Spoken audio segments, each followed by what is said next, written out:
जय श्री श्याम, हारे के सहारे की जय हो, बाबा श्याम की जय हो। बाबा श्याम की कृपा सदैव अपने भक्तों पर ऐसे ही बनी रहे। बाबा श्याम हमेशा अपने भक्तों का कल्याण करते रहें। दोस्तों, जो भी श्याम भक्त है, जो श्याम प्रेमी है, बाबा श्याम को सच्चे दिल से मानता है, सबसे पहले हमारे चैनल को सब्सक्राइब कर बेल आइकन को ज़रूर प्रेस कर दें, क्योंकि हम अपने चैनल पर लेकर आते हैं बाबा श्याम से जुड़ी जानकारी, बाबा श्याम के द्वारा किए गए चमत्कारों की घटना, बाबा श्याम के अनुभव, जो आप सभी लोगों के साथ शेयर करते हैं। और हमारे वीडियोस को भी ज़्यादा से ज़्यादा शेयर करें, ताकि और भी लोग बाबा श्याम से जुड़ सकें, बाबा श्याम की कृपा के पात्र बन सकें, उनको भी बाबा श्याम का आशीर्वाद मिल सके। दोस्तों, उम्मीद करती हूँ बाबा श्याम के आशीर्वाद से, बाबा श्याम की कृपा से आप सब बिल्कुल अच्छे होंगे, स्वस्थ होंगे। तो चलिए ज़्यादा देर ना करते हुए वीडियो को आगे बढ़ाते हैं। वीडियो शुरू करने से पहले सभी भक्तों को जय श्री श्याम। तो दोस्तों, आज की जो कहानी है, आज की कहानी अंकिता जी की है, जो कि रोंगटे खड़े कर देने वाली कहानी है। आप भी जब सुनोगे पूरी कहानी अंत तक ज़रूर सुनना, बीच में मत छोड़ना बिल्कुल भी। अगर आप सच में श्याम भक्त हैं तो पूरी कहानी आप ज़रूर सुनना, तभी आपको बाबा श्याम के चमत्कारों के बारे में पता लग पाएगा। क्योंकि अगर आप बीच में ही कहानी को आधी अधूरी छोड़ दोगे तो आपको बाबा श्याम की कृपा कैसे प्राप्त होगी, बाबा श्याम के बारे में कैसे पता लगेगा कि बाबा श्याम कितने बड़े बड़े चमत्कार करते हैं, कैसे कैसे चमत्कार करते हैं बाबा। तो दोस्तों, आज की जो कहानी अंकिता जी की कहानी है, अंकिता जी दिल्ली की रहने वाली हैं और ये आज से करीब 5 साल पहले की कहानी मैं आपको बता रही हूँ, जो उन्होंने मेरे साथ शेयर की है। अंकिता जी बताती हैं कि वह एक मिडिल क्लास से बिलोंग करती हैं और वह 2 बहन 2 भाई हैं और उनके फादर काफ़ी ज़्यादा सीधे हैं, मदर भी जॉब करती हैं। और जो उनका बड़ा भाई है वो पढ़ाई में थोड़ा ऐसे ही है, 9th क्लास में फ़ेल हो गया था। तो घर की कुछ परेशानियों की वजह से उनकी मदर ने उनके बड़े भाई को काम सिखाने के लिए शॉप पर लगा दिया, एक शॉप पर लगा दिया। जब वो 9th क्लास में फ़ेल हो गए थे, तो जब 2 महीने की छुट्टियां पड़ती हैं तो उन्हें एक शॉप पर काम सीखने के लिए उनके फादर के साथ लगा दिया। और जब उन्हें काम सीखने के लिए लगा दिया तो उनके भाई की जो इंटरेस्ट है, उनको पढ़ाई में इंटरेस्ट बहुत ज़्यादा कम था, उनका काम में इंटरेस्ट बहुत ज़्यादा था। तो उनका इंटरेस्ट काम में बढ़ गया और फिर जब 2 महीने की छुट्टियां ख़त्म हुई, तब उनके मदर फादर ने उनको पढ़ाई करने के लिए बोला। तो उन्होंने पढ़ाई करने से साफ इनकार कर दिया, क्योंकि उनको भी घर की सिचुएशन दिखाई दे रही थी, उनको भी बहुत ज़्यादा टेंशन होती थी घर के हालातों को देखकर। उनको भी लगता था कि उनकी अभी बड़ी बहन भी है, क्योंकि वो सबसे बड़ी उनकी एक सिस्टर अंकिता, उनसे छोटे वो थे, उसके बाद उनके 2 बहन भाई और थे। तो उनको भी टेंशन थी कि सिस्टर की भी शादी करनी है, फादर अकेले कैसे कैसे मैनेज करेंगे। तो उन्होंने जो है पढ़ाई करने से इनकार कर दिया। उन्होंने कहा कि मैं जॉब करूँगा, मेरा पढ़ाई में इंटरेस्ट नहीं है। उनको उनके घर वालों ने बहुत समझाया, पर उन्होंने साफ इनकार कर दिया। तो कोई नहीं, वह अपना जॉब करने लगे। वह इतने ज़्यादा मेहनती हैं कि अब तक वो जॉब करते हैं और अपने काम के प्रति बहुत ज़्यादा स्टिक हैं और बहुत ज़्यादा जिम्मेदार इंसान है। वो जॉब करने लगे। उनका जो छोटा वाला, सबसे छोटा जो उनका भाई है, वह भी पढ़ाई करता था, पर उसका भी पढ़ाई में इंटरेस्ट नहीं था। मतलब कुल मिला के बात यह है कि दोनों भाइयों का पढ़ाई में इंटरेस्ट बहुत कम था। मदर फादर ने पूरी कोशिश करी कि ये पढ़ें, तो पर वो नहीं पढ़े। बड़े वाले भाई को भी बोला कि तुम कोर्सपोंडेंस से 10th कर लो, 12th कर लो, पढ़ाई कर लो, कुछ ना कुछ तो हो ही जाएगा। पर उन्होंने बिल्कुल क्लियर मना कर दिया। छोटे वाले भाई ने भी दोनों को प्राइवेट भी पढ़ाने की बहुत ज़्यादा कोशिश करी, पर दोनों में से कोई भी नहीं पढ़ा। दोनों बहनें, उन्होंने सरकारी स्कूल से ही अपनी पढ़ाई कंप्लीट करी। कंप्लीट करने के बाद अब आता है वक्त घर की जिम्मेदारियों का। अब अंकिता जी को भी अपने घर की फ़िक्र होती थी। वह पहले तो सोचती थी कि मैं अपनी पढ़ाई कंप्लीट कर लूं, पर अब पढ़ाई हो गई, अब घर के हालात और भी ज़्यादा बिगड़ रहे थे, सुधार आ ही नहीं रहा था।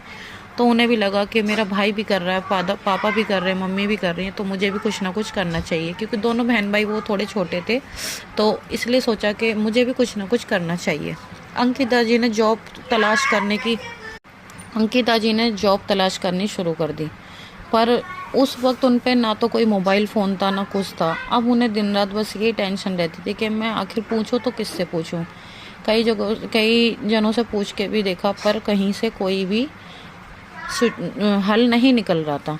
अब क्या होता है कि न्यूज़पेपर होते हैं। उन्होंने सोचा कि उन्होंने एक दिन न्यूज़पेपर पढ़ा, अपने पड़ोसी के यहाँ से न्यूज़पेपर पढ़ा अब उसमें देखा कि उसमें जॉब आ रही हैं, तो उन्होंने सोचा क्यों ना मैं इनमें से कोई जॉब करूं। तो अब उन्होंने सोचा कि जब इसमें आती है तो डेली जॉब आती होंगी, तो उन्होंने अपने घर पर न्यूज़पेपर लगा लिया। उस टाइम पे न्यूज़पेपर डेली 3 रुपये का एक न्यूज़पेपर पड़ता था, तो वो 3 रुपये देकर एक न्यूज़पेपर ले लिया करती थी। इतना उनको ज़्यादा ज्ञान नहीं था, तो उन्होंने न्यूज़पेपर देख देख कर उसमें से जॉब वगैरह तलाश करने की कोशिश करी। तो उन्होंने ऐसे कॉल सेंटर वगैरह की उन्हें एक जॉब मिली। अब वो अपनी मदर को लेकर वहाँ पर चली गई। वहाँ पर जाने के बाद उनके कुछ वो थे लूटने वाले लोग, जो लोगों को पागल बनाते थे जॉब के लिए कि हम जॉब दिलाएंगे, लोगों से पैसे ऐंठने का उन लोगों का काम था। तो वो अपनी मदर को लेकर चले गए। मदर भी पढ़ी लिखी नहीं थी और वो भी अंकिता जी को भी इतना ज़्यादा ज्ञान नहीं था। कोई नहीं, वो चली गई और वहाँ पे उन्होंने अपने 2-3 हज़ार रुपये भी खर्च कर दिए। उसके बाद उन्होंने ऐसे ही कहीं लोकल में उनको बोल दिया कि यहाँ पर ऐसे ऐसे चले जाओ। वहाँ पर छोटा सा एक कॉल सेंटर था। अब उन्होंने सोचा कि चलो कोई बात नहीं, आखिर जॉब तो मिली। अब वो जॉब पर जाती हैं, बहुत ही ज़्यादा खुश होती हैं कि चलो अब मैं अपने परिवार के लिए कुछ ना कुछ कर पाऊँगी, उनकी थोड़ी मदद मैं भी कर पाऊँगी। तो वो जॉब के लिए गई। वहाँ पर जाकर उन्हें पता लगता है कि यहाँ पर टारगेट बेस है। वहाँ पर एक लिमिट थी टारगेट की, जब आप वह टारगेट पूरा करोगे उसके बाद ही आपको सैलरी मिलेगी। बस उनको बहुत ज़्यादा टेंशन, पहले कहीं पर उन्होंने कोई जॉब नहीं करी थी, फिर भी उन्होंने सोचा कि चलो कोई नहीं, करते हैं, शायद कुछ ना कुछ तो होगा ज़रूर। वहाँ पर करीब 6-7 लेडीज़ थी, 2-3 मैरिड थी और 2-3 कुंवारी लड़कियाँ थी, अनमैरिड थी, और कुछ वहाँ पर बॉयज़ थे। करीब ये लगा लो 7-8 वहाँ पर बॉयज़ थे। तो कोई दिक्कत नहीं, वहाँ पर अंकिता जी जॉब करने लगी। उन्हें 6-7 दिन हुए, वो जॉब पर जाने लगी, कंटिन्यू जाती रहीं। वहाँ के जो उनके बॉस थे, जहाँ पर वो जॉब करने लगी, जो उनके बॉस थे, उनकी नीयत ठीक नहीं थी, वो थोड़े गलत टाइप के इंसान थे। अच्छा, अंकिता जी का जो नज़रिया था वो पहले से ही इतना ज़्यादा बढ़िया नज़रिया उनका कि वो इंसान को देख के ही उसकी नीयत का अंदाज़ा लगा लेती हैं।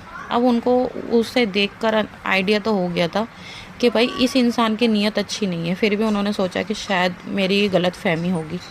कोई नहीं, वो अपना कंटिन्यू जाती रहीं। अब एक दिन क्या हुआ कि उनके बॉस ने सभी लेडीज़ों की छुट्टी कर दी, सभी लेडीज़ों की अचानक से छुट्टी कर दी। तो अंकिता जी कहने लगी कि सर मैं भी घर चली जाती हूँ। तो उनके बॉस ने उन्हें मना कर दिया कि तुम अभी नहीं जाओगी, तुम अपने पूरे टाइम पर ही जाओगी। अब अंकिता जी को वहाँ पर एक बाहर की साइड रूम था, एक अंदर था, तो उन्हें अंदर वाले रूम में अकेले बिठा दिया। अंकिता जी पहले तो अपना काम करती नहीं, फिर उनको एकदम से थोड़ा डाउट हुआ। उन्हें लगा कि पता नहीं आज सारी लड़कियों की छुट्टी क्यों कर दी और मेरे को अकेले क्यों रखा। और साथ ही साथ उन्होंने देखा कि वहाँ पर वो सारे लड़के जो हैं आपस में कुछ ना कुछ डिस्कस कर रहे हैं। तो वह समझ गई कि शायद आज इनका कुछ ना कुछ प्लान है, कुछ ना कुछ तो गड़बड़ है। अब उन्हें पता लग गया उस दिन उनके साथ बहुत बड़ा हादसा होने वाला था। उस दिन उनकी इज्जत जाते जाते बची, शायद उनके साथ कुछ बहुत ही बड़ा होने वाला था, जो कि बाबा श्याम की कृपा से बच गया होने से। तो उन्होंने देखा तो उन लोगों ने पहले से ही प्लान बना रखा था अंकिता जी के साथ कुछ ना कुछ गलत करने के लिए। अब वो अंकिता जी बहुत ज़्यादा टेंशन में, उन्होंने सोचा कि अब करा जाए तो क्या करा जाए, अब कैसे यहाँ से बाहर निकला जाए। मैं तो यहाँ पर बिल्कुल अकेली पड़ गई हूँ और ये 6-7 लड़के हैं, साथ में ये बॉस भी, और शाम का टाइम होने वाला था। अंधेरा होने से पहले की बात है, अंधेरा होने ही वाला था, उससे पहले वो लोग इंतजार में बैठे थे अंधेरा होने के। अब उन्होंने सोचा क्या करा जाए। उन्होंने मन ही मन बाबा श्याम का नाम लिया, क्योंकि वो बाबा श्याम को बहुत ज़्यादा मानती हैं।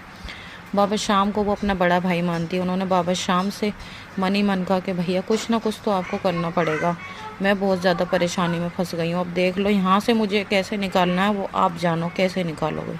वो बहुत ज़्यादा परेशान, और वो बस मन ही मन बाबा से ऐसे ही कहती रही। साथ ही साथ फिर उन्होंने सोचा करूँ तो क्या करूँ, अगर मैं पुलिस को फ़ोन करूँगी तो शायद पुलिस को भी मैं क्या कहूँगी, ये लोग मेरा फ़ोन ना छीन लें। बहुत ज़्यादा डर रही थी, काँप रही थी, क्योंकि जहाँ पर वो जॉब करती थी वो 3rd फ्लोर पे था, तो जहाँ से कोई नीचे तक आवाज़ भी नहीं जा सकती थी।